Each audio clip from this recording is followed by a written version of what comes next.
Azetek landu duen protokoloa estropadak higiene eta segurtasun neurri guztiekin ospatu ahal izateko oso zorrotza da eta beraien gomendioa jarraituta Zarauzko ikurrinarako Getaria eta Zarautz arteko pasealekua itxiko dugu oinezkoentzako.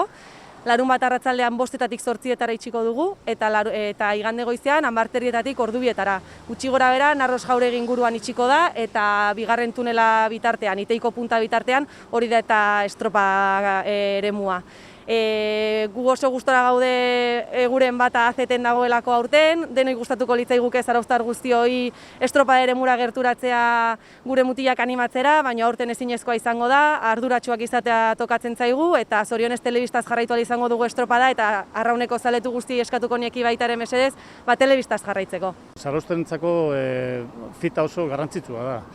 Eusko Label Ligaren barruan enbata egotea, oendala 10 urte zegoela hor sartuta, eta gainez Zarautzen bertan estropada egitea, eta Zarauzko guztiak hemen animatzia eta hori gozaba da, egitea esan da.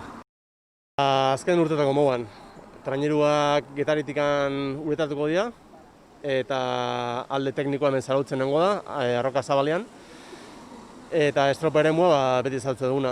Betiko Zarauzko estropa eremua azken urtetako hobeto esan da, Arroka Zapaletikan irtera dukana, 4 kaleta.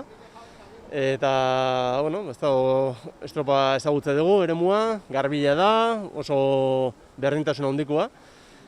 Eta partidak ematen digu, ostegunako ematen du etzi itsaso pixka sartuko dela, baina ostegunerako berriz itsaso ona emana da. Itsaso gutxi, haize pixkatekin, leike ostegunen itsaso asko sartze baldin bada, akaso arrasto pixka geldituko da ostegunerako, baina printzipioz itsaso gutxi eta itsaso ona.